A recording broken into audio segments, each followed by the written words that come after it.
Ekonomi mikro secara filosofis berasal dari utilitarianisme dan secara matematis berasal dari karya Daniel Bernoulli.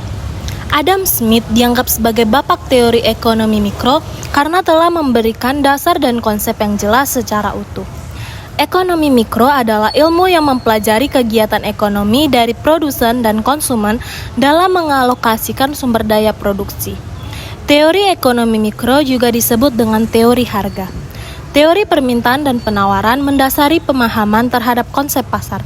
Pasar selalu mengalami peningkatan dari tahun ke tahun. Kebutuhan yang sangat meningkat serta bermacam-macam menuntut pasar untuk menghasilkan produk banyak dan harga terjangkau. Teori permintaan dan penawaran adalah salah satu dari cabang ilmu ekonomi yang membahas penjual dan pembeli pada barang yang sedang dirundingkan. Rumusan masalah. Apa itu teori permintaan dan penawaran? Bagaimana penerapan teori permintaan dan penawaran? Bagaimana membuat grafik permintaan dan penawaran? Tujuan. Untuk mengetahui teori permintaan dan penawaran, untuk mengetahui faktor-faktor permintaan dan penawaran, untuk mengetahui grafik permintaan dan penawaran. Teori permintaan. Permintaan adalah jumlah barang atau jasa yang diinginkan oleh konsumen dan mampu dibeli pada saat harga dan waktu tertentu sesuai dengan penghasilannya. Menurut Febrianti Yopinisa di tahun 2014. Menurut Febrianti Yopinisa di tahun 2014, permintaan menurut daya beli dikelompokkan menjadi beberapa kelompok, yaitu sebagai berikut. Yang pertama, permintaan efektif. Permintaan konsumen akan barang atau jasa yang disertai dengan daya beli atau mampu membeli. Permintaan jenis ini, seorang konsumen ingin memenuhi kebutuhan sesuai dengan kemampuan dalam membeli. Kedua, permintaan potensial. Permintaan konsumen akan barang atau jasa yang sebenarnya mampu membeli tetapi pembelian masih tertunda. Ketiga, permintaan absolut. Permintaan konsumen akan barang atau jasa tetapi tidak mempunyai kemampuan dalam membeli. Dan menurut Fes, di tahun 2017, teori permintaan adalah teori ekonomi yang menyatakan bahwa harga dipengaruhi oleh permintaan. Oleh karena itu, teori tersebut berasumsi bahwa ketika permintaan di pasar naik, maka harga barang pun akan ikut naik. Tetapi jika permintaan turun, maka harga pun akan ikut turun. Turunnya permintaan sendiri awalnya disebabkan oleh naiknya atau terlalu tingginya harga di pasar, sehingga masyarakat berpikir ulang untuk spending money. Maka ketika masyarakat tidak berminat untuk membeli barang mereka atau produsen, maka produsen akan menurunkan harganya agar masyarakat kembali dapat mengkonsumsi barang yang mereka produksi. Dan menurut buku ekonomi mikro sendiri, teori permintaan menjelaskan hubungan antara harga atau P dengan jumlah barang yang diminta atau QD dengan asumsi ceteris paribus. Ceteris paribus sendiri ialah faktor lain selain harga yang dianggap tetap. Hukum permintaan. Apabila suatu barang meningkat, maka jumlah barang yang diminta akan turun. Apabila harga suatu barang turun, maka jumlah barang yang diminta akan meningkat. Fungsi permintaan menurut Hapsari P. Sutrisno di tahun 2015. Fungsi permintaan adalah suatu persamaan yang menunjukkan hubungan antara jumlah suatu barang yang diminta atau QD dan semua faktor lain yang mempengaruhi. Fungsi permintaan bentuk umum, harga dan barang.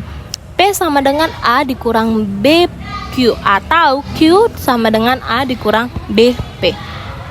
Keterangan P harga barang, Q jumlah barang yang diminta, A angka konstanta, dan B koefisien. Cara membentuk fungsi permintaan.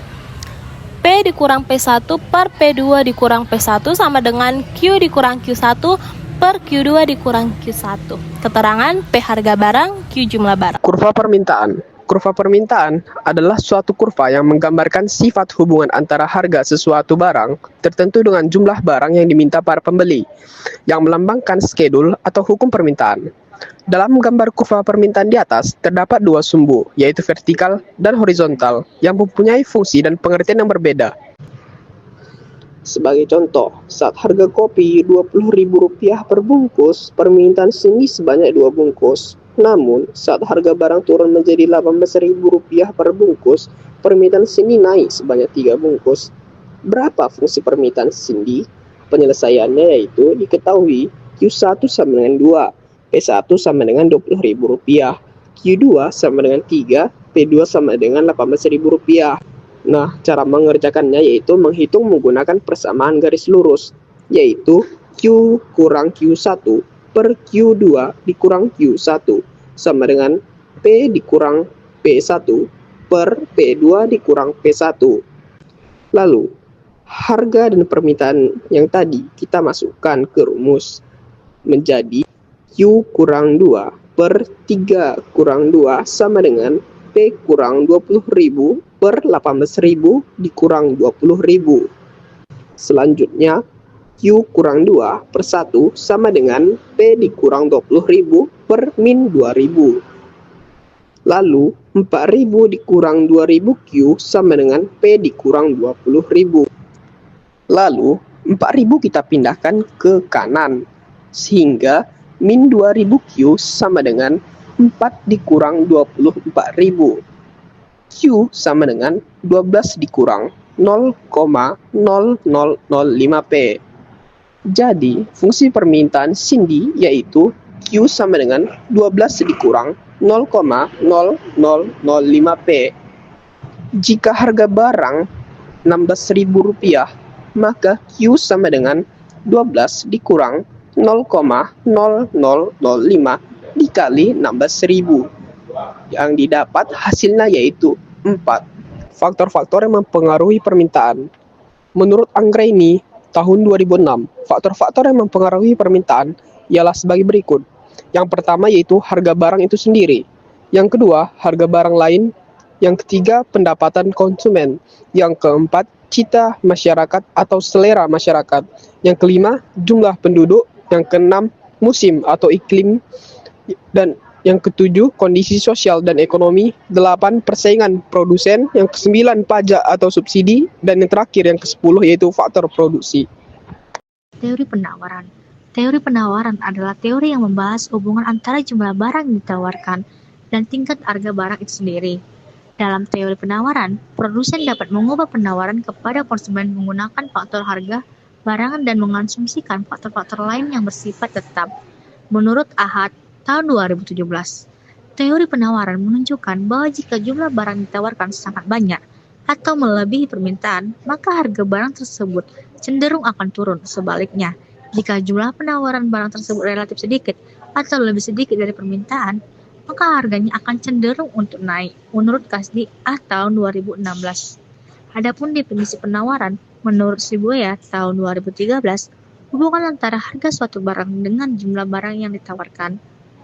Penawaran juga dapat dikatakan bahwa kebalikan dari permintaan, yaitu sejumlah barang atau jasa ditawarkan oleh produsen dan mampu dijual pada saat, harga, dan waktu tertentu. Sejalan dengan hasil penelitian Arida tahun 2015. Penawaran. Pengertian hukum penawaran adalah suatu pernyataan yang menjelaskan tentang sifat hubungan antara harga suatu barang dan jumlah barang tersebut yang ditawarkan para penjual.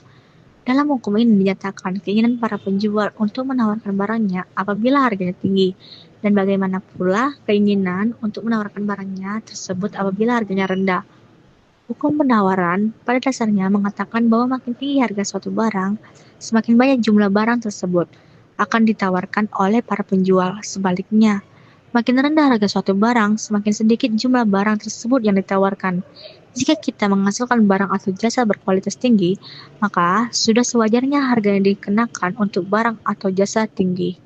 Kurva penawaran dapat didefinisikan sebagai suatu kurva yang menunjukkan hubungan di antara harga sesuatu barang tertentu dengan jumlah barang tersebut yang ditawarkan. Pergerakan kurva. Jika harga yang berubah, maka pergerakan sepanjang garis kurva. Jika yang berubah faktor harga, kurva bergeser ke kiri atau ke kanan. Apabila harga suatu produk naik, yang mengakibatkan bertambahnya keuntungan yang bakal diperoleh, para pengusaha termotivasi untuk mengadakan dan menyediakan produk tersebut untuk ditawarkan ke pasar. Hal ini mengakibatkan jumlah barang yang tersedia di pasar semakin banyak, dan sebaliknya, apabila harga suatu produk turun, yang mengakibatkan keuntungan yang diperoleh sangat tipis. Maka para pengusaha kurang bergai untuk mengadakan dan menyediakan produk tersebut untuk ditawarkan ke pasar. Sebagai contoh, pada saat harga barang 120.000, jumlah barang yang ditawarkan 10.000 unit. Ketika harga barang naik menjadi 160.000, barang yang ditawarkan menjadi 12.000 unit. Fungsi penawarannya adalah penyelesaian. 4 kurang 120 per 40 sama dengan Q kurang 10 per 2. 40 Q kurang 10 sama dengan 2P kurang 120. 40 Q kurang 400 sama dengan 2P kurang 240. 40 Q sama dengan 2P kurang 240 tambah 400. 40 Q sama dengan 2P tambah 160. Q sama dengan 2P per 40 ditambah 160 per 40 sama dengan 1P per 20 tambah 4000. Ada beberapa yang mempengaruhi permintaan sebagai berikut. Yang pertama, jika biaya produksi rendah, produsen akan memproduksi lebih banyak barang. Yang kedua, jika biaya produksi tinggi, produsen mungkin hanya memproduksi berbagai jenis barang. Faktor-faktor yang mempengaruhi penawaran sebagai berikut ialah: yang pertama, harga barang itu sendiri. Yang kedua, biaya faktor produksi. Yang ketiga, tingkat teknologi. Yang keempat, keuntungan yang diharapkan produsen. Yang kelima, adanya tingkat persaingan dengan produsen lain. Yang keenam, ekspektasi harga di masa yang akan datang.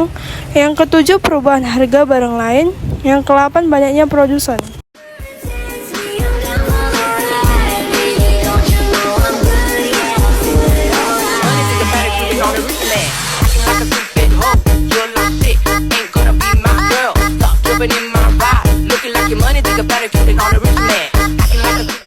Sekian dari presentasi kami ucapkan terima kasih.